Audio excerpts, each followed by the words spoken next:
اللهم صل على محمد وعلى آل محمد كما صليت على إبراهيم وعلى آل إبراهيم إنك حميد مجيد. اللهم بارك على محمد وعلى آل محمد كما باركت على إبراهيم وعلى آل إبراهيم إنك حميد مجيد. تمام دیکھنے اور سننے والوں کو السلام علیکم۔ ویڈیو کی طرف جانے سے پہلے آپ سے گزارش کرتے ہیں کہ اگر آپ نے ہمارے چینل کو سبسکرائب نہیں کیا برائے کرم اس کو سبسکرائب کر لیں اور ساتھ ہی گھنٹی والے بٹن کو دبائیں تاکہ ہماری ہر نیو ویڈیو کی نوٹیفیکیشن آپ کو بروقت اور آسانی سے مل سکے۔ آپ کو قافلے کے ساتھ اس لیے نہیں لے جایا گیا تھا کہ آپ کم عمر تھے، آپ وہیں درخت کے نیچے بیٹھ گئے۔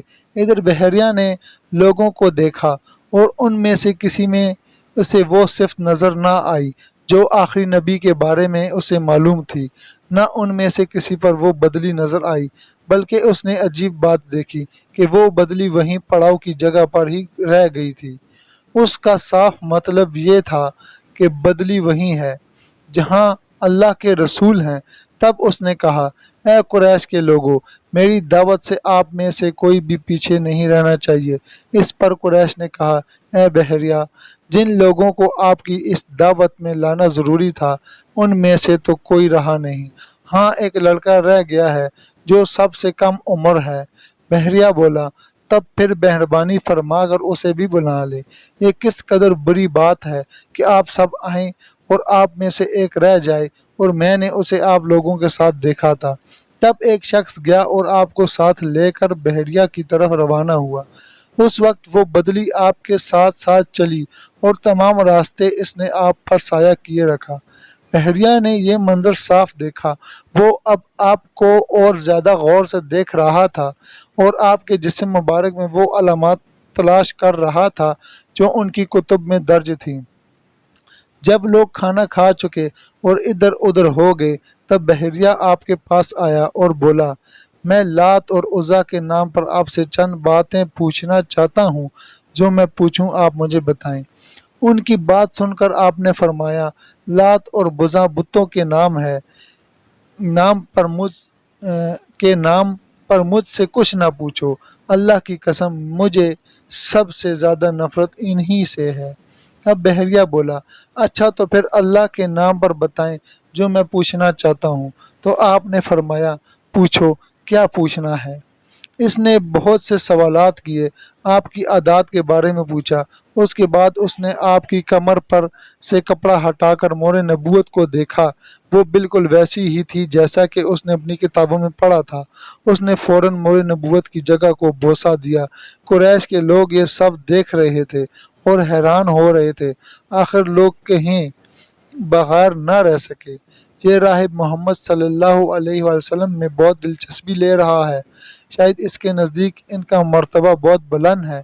ادھر نبی کریم صلی اللہ علیہ وسلم سے بات چیت کرنے کے بعد بحیرہ ابو طالب کی طرف آیا اور بولا، یہ لڑکا تمہارا کیا لگتا ہے؟ ابو طالب نے کہا، یہ میرا بیٹا ہے۔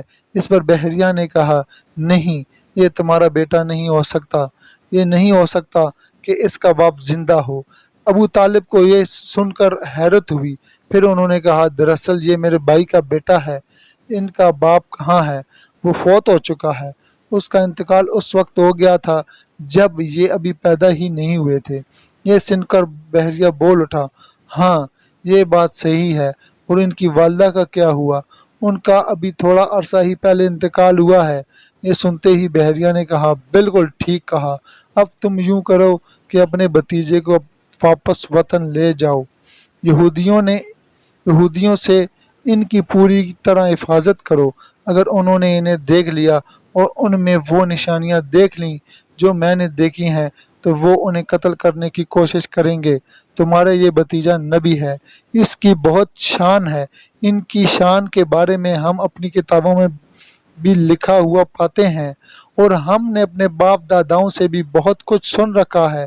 میں نے یہ نصیحت کر کے اپنا فرض پورا کر دیا ہے، اور انہیں واپس لے جانا تمہاری ذمہ داری ہے۔ ابو طالب بحریہ کی باتیں سن کر خوفزدہ ہو گئے، آپ کو لے کر مکہ واپس آ گئے۔ اس واقعے کے وقت آپ کی عمر 9 سال تھی۔ اس عمر کے لڑکے عام طور پر کھیل کود میں ضرور حصہ لیتے ہیں۔ ان کھیلوں میں خراب اور گندے کھیل بھی ہوتے ہیں۔ اللہ تعالیٰ نے آپ کو اس سلسلے میں بھی بالکل محفوظ رکھا۔ جاہلیت کے زمانے میں عرب جن برائیوں میں جکڑے ہوئے تھے، ان برائیوں سے بھی اللہ تعالیٰ نے آپ کی حفاظت فرمائی۔ ایک واقعہ آپ نے خود بیان فرمایا۔ ایک قریشی لڑکا مکہ کے بالائی حصے میں اپنی بکریاں لیے میرے ساتھ تھا۔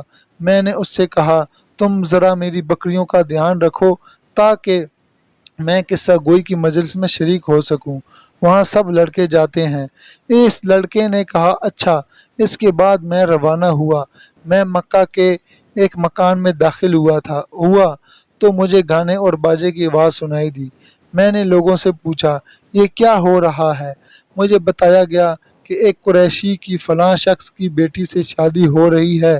میں نے اس طرف توجہ دی ہی تھی کہ میری آنکھیں نیند سے جھکنے لگیں، یہاں تک کہ میں سو گیا۔ پھر میری آنکھ اس وقت کھلی جب دھوپ مجھ پر پڑی۔ آپ واپس اس لڑکے کے پاس پہنچے تو اس نے پوچھا، تم نے وہاں جا کر کیا کیا؟ میں نے اسے واقعہ سنا دیا۔ دوسری رات پھر ایسا ہی ہوا۔ مطلب یہ کہ قریش کی لغو مجلسوں سے اللہ تعالیٰ نے آپ کو محفوظ رکھا۔ قریش کے ایک بت کا نام بوانا تھا۔ قریش ہر سال اس کے پاس حاضری دیا کرتے تھے، اس کی بے حد عزت کرتے تھے، اس کے پاس قربانی کا جانور ذبح کرتے، سر منڈاتے، سارا دن اس کے پاس اعتکاف کرتے۔ ابو طالب بھی اپنی قوم کے ساتھ اس بت کے پاس حاضری دیتے۔ اس موقع کو قریش عید کی طرح مناتے تھے۔ ابو طالب نے نبی کریم صلی اللہ علیہ وآلہ وسلم سے کہا، بھتیجے، آپ بھی ہمارے ساتھ عید میں شریک ہوں۔ آپ نے انکار فرما دیا۔ ابو طالب ہر سال آپ کو شریک ہونے کے لیے کہتے رہے، لیکن آپ ہر بار انکار ہی کرتے رہے۔ آخر ایک بار ابو طالب کو غصہ آ گیا۔ آپ کی پھوپھیوں کو بھی آپ پر بے تحاشا غصہ آیا۔ وہ آپ سے بولی، تم ہمارے معبودوں سے اس طرح بچتے ہو اور پرہیز کرتے ہو، ہمیں ڈر ہے کہ تمہیں کوئی نقصان نہ پہنچے۔ انہوں نے یہ بھی کہا، محمد، آخر تم عید میں کیوں شریک نہیں ہوتے؟ ان کی باتوں سے تنگ آ کر آپ ان کے پاس سے اٹھ کر کہیں دور چلے گئے۔ اس بارے میں آپ فرماتے ہیں، میں جب بھی بوانا یا کسی اور بت کے نزدیک ہوا، میرے سامنے ایک سفید رنگ کا بہت قد آور آدمی ظاہر ہوا۔ اس نے ہر بار مجھ سے یہی کہا، محمد پیچھے ہٹو، اس کو چھونا نہیں۔